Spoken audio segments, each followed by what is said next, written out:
My name is Aaron, aka Grishno, and welcome to Pillars of Eternity. Today we're exploring the Sanitarium. This is in Blackenbury, which is a district of Defiance Bay, and this is the second floor of the Sanitarium. In the last episode, and if you missed it, I really suggest checking out. We learned a lot about Master Azos, who's been running experiments on some of the patients here. And if you look at this, you can see the quarters that they're keeping the patients in. It looks just atrocious. You can see, especially where they're running some of the experiments, there's just blood and gore on the ground. This is where people sleep. And this isn't even the worst of it, because they keep the worst of the worst in the North Ward. And we just got a key. Just say the word. Before we go in here, we are going to go in stealth. Looks like everyone is seen, most likely by that friendly unit back there that wasn't hurting us. And it looks like people are able to get into stealth. So we're going to use that as we walk around and learn a little bit more about the North Ward, because we do know that it's dangerous in here. Let's see if we can talk. This is my face. Is this my face? Tell me. Yeah. Interesting. Doesn't seem to be anyone to speak with here.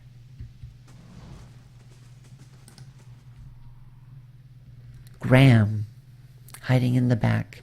This man has a look in his eyes of hunted animal, and at your approach, he staggers backwards to the far corner of his cell, halfway appearing as though he would climb the walls, as if it would get him farther away from you. He doesn't seem to like us at all. He cries out, a bizarre primal utterance like nothing you have heard.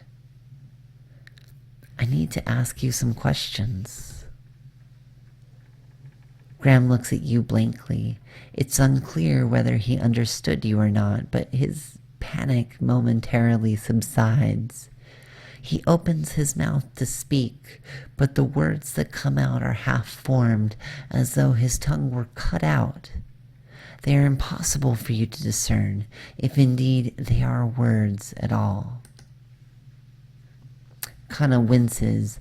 I don't think he can speak anymore, not in words at least. This is monstrous. We have a special option that we can use with our high perception. We can tell Kana, you're afraid. Do certain visitors make you afraid? We could say this to the inmate. He looks at you with uncertainty. Slowly, tentatively, he steps closer to the front of his cell, and as he does so, for the first time, you can perceive his soul within your ken, and it is misshapen as though maimed by some jagged instrument, and large expanses of it have been gouged out entirely. You feel no barriers of resistance. If you wanted to, you could look further into Graham's soul. This is big.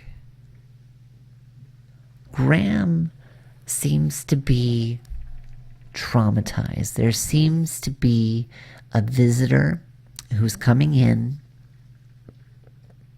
and who is doing something bad, who's maybe hurting him. And as we start to look at his soul, because as a watcher we can look into people's souls, as we start to look in, part of it's missing as though it's been cut out. We can peer into his soul, or we can leave him alone. And I think it's the kinder option to leave him alone, but goddamn, I'm curious and I want to look. You project out towards the maimed soul in front of you, merging with it, its confusion and fear becoming yours as it whisks you into depths. You're in your cell. A key turns. The door creaks open in neglected hinges. Throughout, thoughts come to you in waves. incomplete, broken, fearful. Standing at the door is a rotund, balding man. His upper teeth and pointed nose remind you of rats. He beckons, apologetic. You don't want to go. Anything else. In your mind, it's a single word, and that word is no. But it dissolves before it reaches your lips. You press against the back wall, cornered, and you cry out. In darkness, you fight against unseen restraints. You cannot move your arms or your legs. The man walks into the room carrying a lit candle, its meager flame casting long shadows across books and machinery. Straps bind your arms and your legs. Cold metal subscriptions the crown of your head and the breadth of your chest. The man is sorry. He is in need of raw materials. They dismantled his work and he needs another source. He needs to show them he was right. He thanks you. Then he turns the knob and you feel yourself begin to crack from within, and you can feel pieces of you torn away, like having your insides chewed out by hordes of rats, and you are screaming a scream you can barely hear. Let's continue to search. Another night. Heavy footsteps outside your door. Coming to you, you look through a slit in the door. The flesh, giant, artificial being just outside, but facing left, facing the end of the hall, the boy there. The boy looks with interest at the giant, then collapses to the floor like a shed snakeskin. The giant convulses for a moment, then rights itself, turns away, and leaves. We've gained a fair amount of experience, and we're going to decouple from Graham's soul. Graham looks at you, still wild-eyed, but somehow more present. He nods at you, then walks back to the end of his cell. Wow. Our next quest is to speak to a patient at the end of the hall. Just say the word. That was intense. It sounds like somebody is doing some really bad things to Graham. Thundering skies, rains of blood, innocence must drown. Alright, you're just crazy. You probably should be in here. I'm sorry, anyone says that innocence must drown, like you've just... This isn't the treatment that they were promised upstairs by the cushioned seats and lush carpets. Kana's onto it.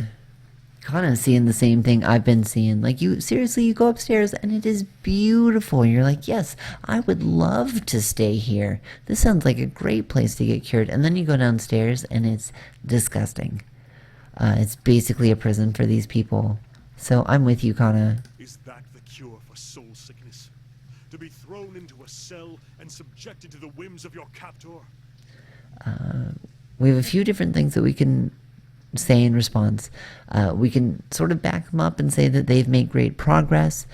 We can say that the animancers are as mad as their patients, which maybe they are. I mean, they do seem to do some pretty incredible things, but they are just doing these experiments that seem to be causing a lot of harm. Is that the price of progress? We can say maybe it is. How would you know? Or we could say that we doubt the wealthier citizens have the same experience. So maybe it's some sort of a class-based system. I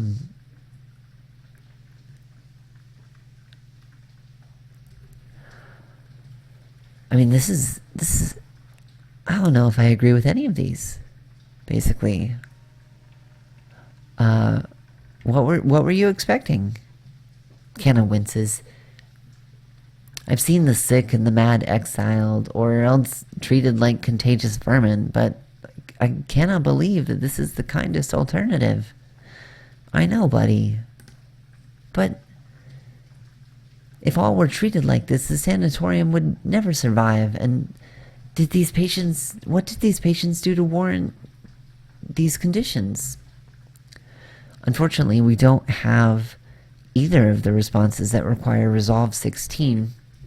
So we're just left with, there are just as many who come here and are cured of their ills, people who would otherwise be cast aside, or here's the source of all that knowledge you were so giddy about. I think that's what we're going to say. It's a little... I mean, Kana's been pretty greedy in his quest for knowledge. He grimaces. It's one thing to be told as much, another to see it for yourself. Let's be on our way. This place gnaws at the soul.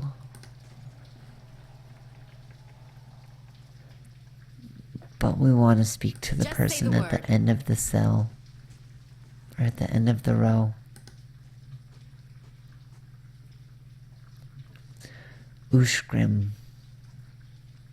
A willowy adolescent boy stands in the center of his cell, gawking and stoop shoulders. He stares straight ahead.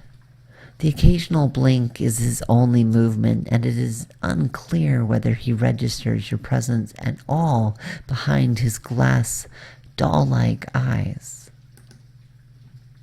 In this state, the barriers between your soul and his are thin, a porous, easily bypassed if you should wish it. Here's another inmate, trapped in a cell, not doing well, and we can reach into his soul.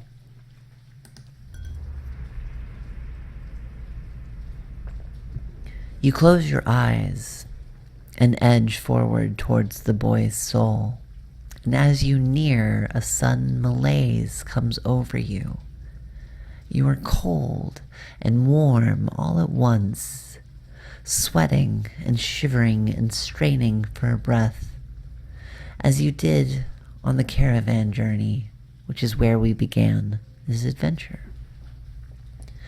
The soul you approach is the wrong one, a parasitic plant that struggles in its host. It is predatory and pitiless, and you have crossed paths with it before. Too late does it occur to you to react, and already you feel yourself plunging into some interminable abyss of thought and memory. You are standing in a cell now. The same cell in the sanatorium. The halls are moonlit and empty, and you are waiting. In the far end of the ward, the door opens, revealing a flesh golem in silhouette beneath the stone archway. It makes its usual rounds, the same stops every time, the misbegotten child of despondent creatures. When the construct is close, you coil yourself up and spring forward, passing out of the boy's body as though it were a membrane. You can sense his body behind you collapsing on the floor, a puppet whose strings are cut. You are rushing towards the golem now, bodiless as a ghost of wind. Quickly, you think to yourself, quickly, you will feel the strength of hemorrhaging from your soul as you dart towards the makeshift abomination. You pass into the golem's shell and overtake the soul implanted within it, encircling it, suppressing it, and containing it in this vessel. You are strong again. You steps heavy-footed down corridors unheeded by the other constructs and scrutinized only by the wary, untrustworthy eyes of the mad. Coming at last to an office piled with books and scribbled papers and the perverse implementations of animancy, this sounds like, to me, the office that we found Master Azo in. You set your oversized hand down on a large machine, a nest of globes and tubes and coils in the center of the room, and go to work, bending wires and unsettling alignments. Your surroundings are pulled past you, or perhaps you are pulled past them, and they dissolve into a blur. When they settle into place again, you are outside on a clear day, standing in front of a crowd stacked high above you on tiered seats in an amphitheater. You are acting for the crowd, standing deliberately still, but this is no play. A balding man with rodent-like features is strapping you to a machine, the one you had tampered with. You see your arms for the first time, short and fleshy, unmistakably those of a little girl, but this body is not truly yours. Your mind still holds the same determination, the same hard-heartedness as before. The body itself is cold and vacuous. Unlike the others, this one has no soul of its own. The man speaks, and the crowds applaud with an enthusiasm worthy of a hero's entrance. "Bear witness," he says, and he pulls a lever. The machine shivers and sparks, and a bead of sweat rolls down the side of the man's brow, but the crowd's apprehension quickly gives way to awe as a crystal globe fills with a radiant mist that casts the entire theater aglow. He opens a valve, and the globe scrawls through a tube, the length of a copper wire that runs to a set of electrodes beneath your armpits. You feel nothing when it reaches you, as it should be, for you have been leading his work astray periodically for some time, altering notes and setting and playing puppeteers for Hollowborn, but you make it look how people would expect it to look when a body is infused with a soul.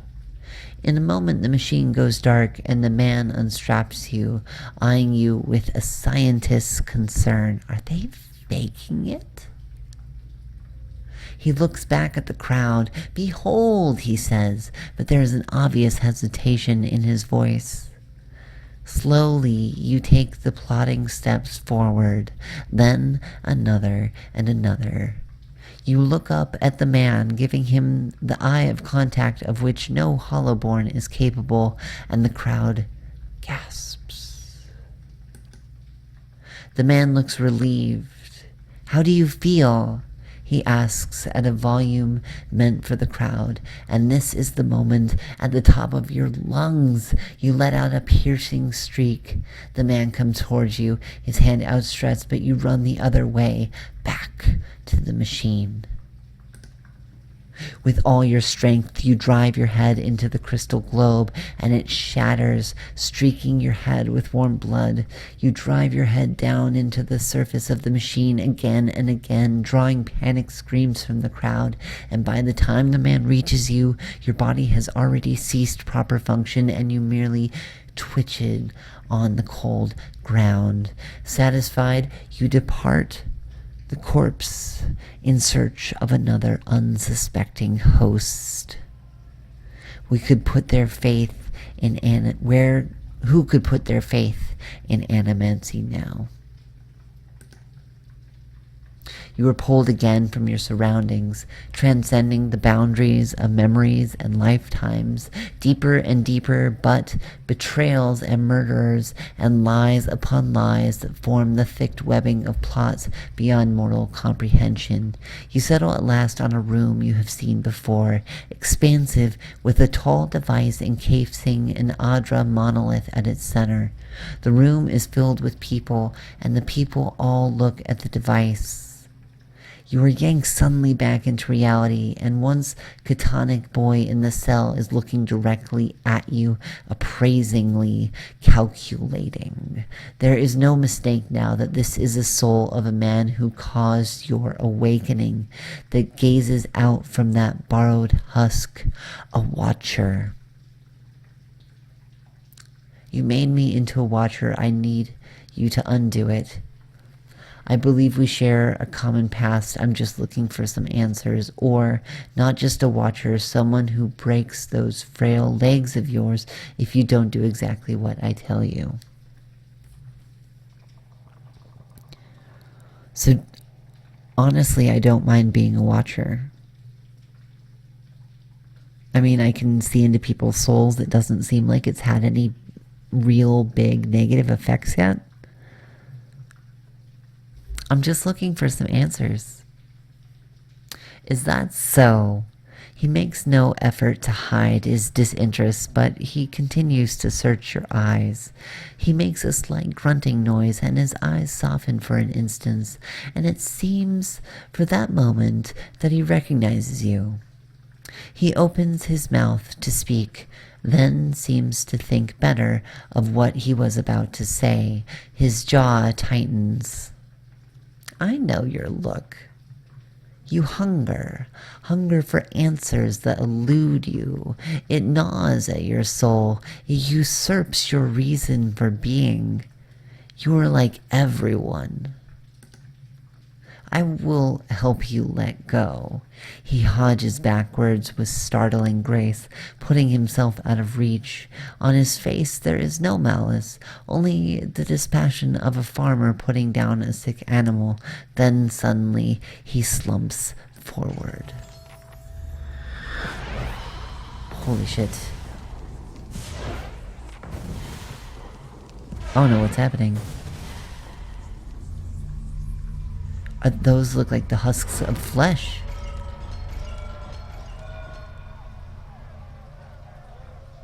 And all of the prisoners are free. Graham's coming at us.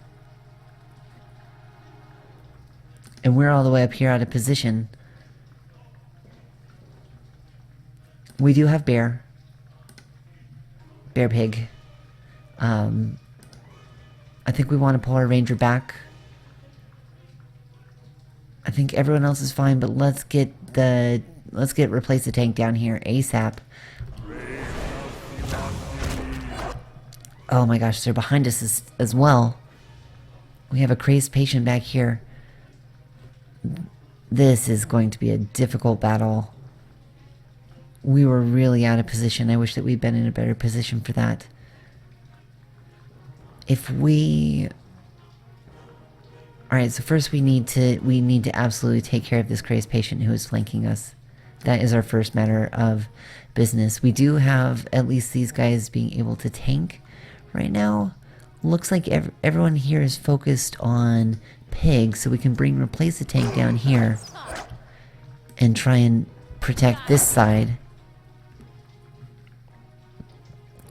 We do have a crazed patient who is down here. Alright, Bear, you need to stay up here, though. Let's see if we're able to use that to take out this crazed patient. Oh, man. Our chanter took a serious hit. We're gonna bring Jesus in. Oh my gosh, we might lose the chanter. I really don't want to lose the enchanter. I wish that we had a potion. What can we use? We can... Looks like we can maybe use... What's he about to use? Creates a long-lasting circle of healing, regenerates allies' duration. I think that's probably fine. I'm just worried that we're gonna lose him. He's still fine. Oh my gosh. Get out of there. Run. Wow. He has almost no health. We still have a lot of enemies here, and we're not getting as much damage on it as we need. These flesh constructs do seem to fall pretty easily, so we'll put a bleed over here on this one, and we'll get the rest of our allies to attack this one, but we will leave, replace the tank here on the flesh construct. Batixa is running down this way. Is she gonna try and flank us? I don't think Pig can hold much more.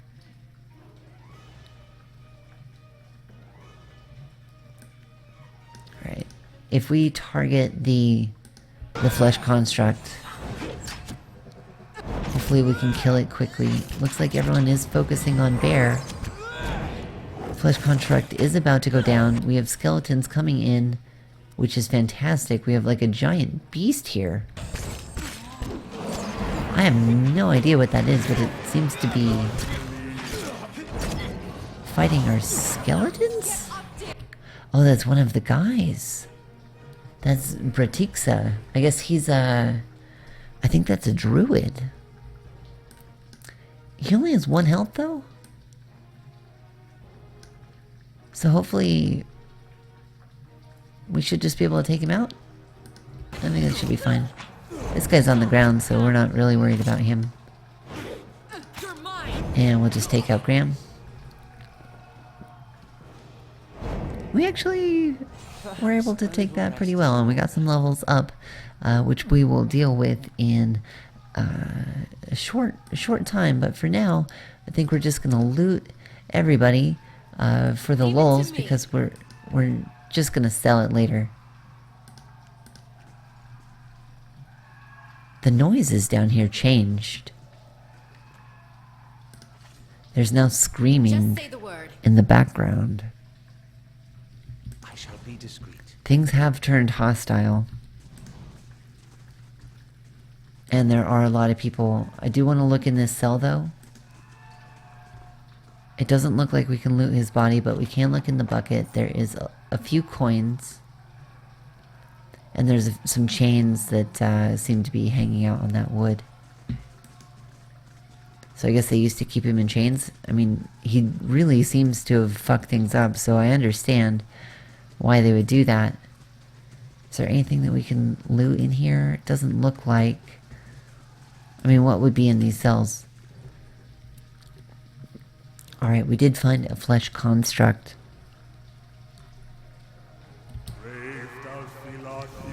Let's just see how it goes. It's just 1. And that shouldn't cause too much of a problem. I mean, it did go straight onto our priest, but it's just 1. And the second one's coming here and replace the tank is going right for it, so... We do have our Cypher coming up, getting some melee damage in. All of these skeletons are coming in the back because our Chanter got up to 3 stacks. I do wish that the AI would actually place those skeletons in a useful area. I love that ability, and it has a big range on it, but when he casts it on his own, unfortunately he just doesn't. So, you know, like, I'll show you right here, but we can select the ability, and look at this huge range. So we can spawn them right down here. He's not even going to have to move. He's going to spawn the skeletons, and they're right there next to where we need to go. And the AI spawns the skeletons next to the Chanter as opposed to next to the target.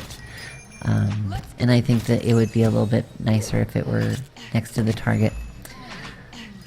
This flesh corpse has gone down. I mean, they looked scary. It was pretty obvious early on that we were going to be fighting those things. Let's just check both of these corpses. They have vessel flesh, which is worth 12 CP or 12 copper, so I guess that's great. I'm a little worried for the rest of the patients here. They're witches. I guess I shouldn't be worried for them, but about them? Let's finish coming into the room. We did not get in that formation very well. Let's try this again, and hopefully it's not too late. They're going very fast. They are running in and flanking us. They're focusing down the Cypher pretty quickly, but it does look like we should be able to take care of them really fast. We do have a lot of damage on this team, and the AI that I've set up does work fairly well at just bursting that down. Can do. Let's look on here. Crooked chalk tally marks. So this is the area that we were in a little bit earlier. I sort of wonder if this door over here is open. We can go see, but we do need to go carefully. Looks like there's a dead body there, And we have a flesh construct coming in. We're right in position. Everyone's going to attack instantly. And this should go down pretty fast. It's already down to 2 health. Down to 1. And there we go, it's dead.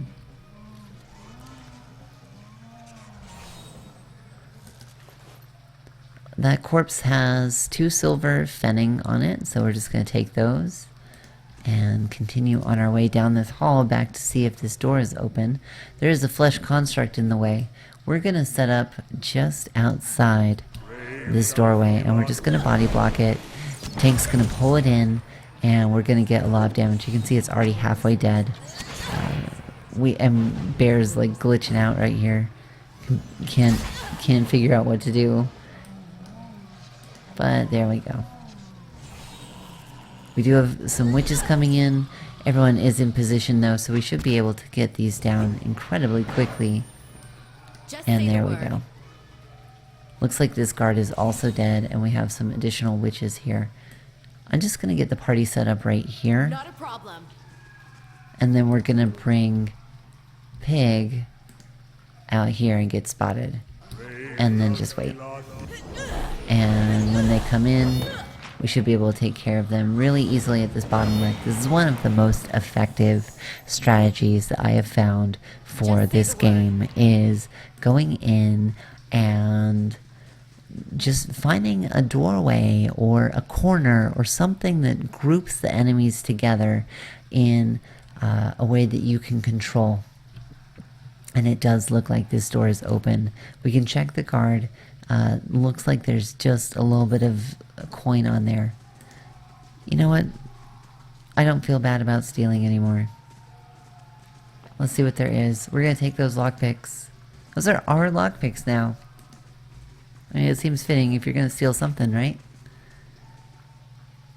Alright, let's see what's in this area.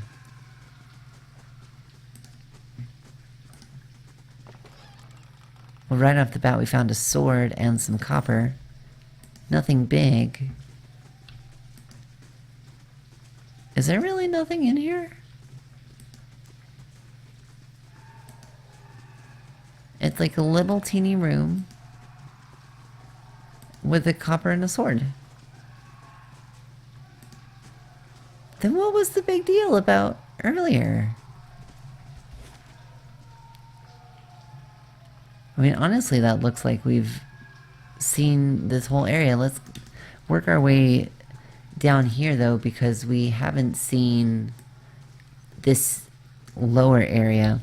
Sort of right here, this living quarters for the inmates who live here. And it's likely that there will be some witchers, or some witches there. There is still some screaming going on in the background. We haven't ran into anyone yet, but there is something here. This is glowing purple. Let's take a look at that. That's just got some bourbon in it, I guess. We haven't ran into any witches yet, and that's probably a good thing. Let's go actually check on Master Anzo.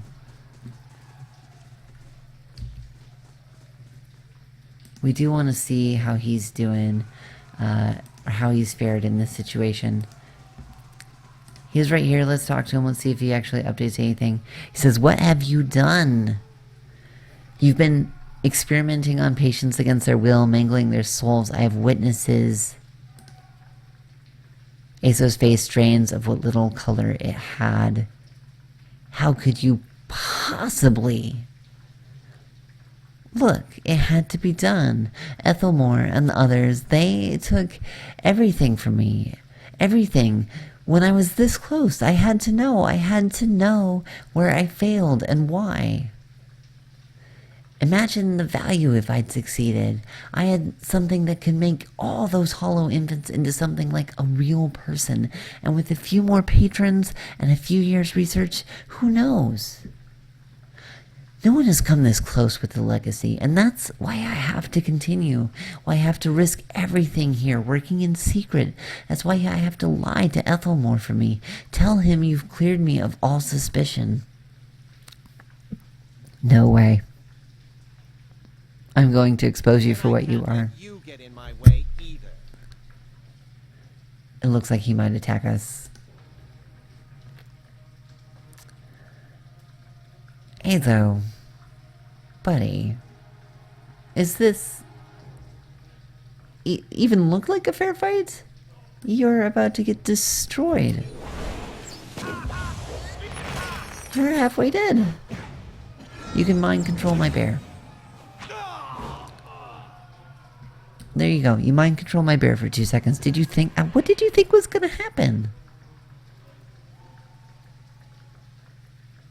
There's something going on with his death, though. Just say the word.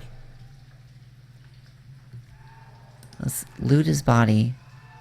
We found some sugar. Some gold obols. Azo's research journal. I mean, we're gonna take that. For sure. We also found the North Ward patient records for Graham. It says the subject is male, approximately early 30s, power of speech absence, presumably as a result of the over-fragmentation of his soul. As such, he is the ideal subject for present research. That's fucked up, dude. I'm glad that I killed him. He picked the guy who couldn't speak. However, experimentation has caused severe pain and induced panic, and I have to enlist the aid of the guards in transporting him for more recent procedures. Wow. I mean, Just poor say the Graham. word. I don't blame him for attacking me. I'm sorry I had to kill him. I wonder how the rest of the area is faring.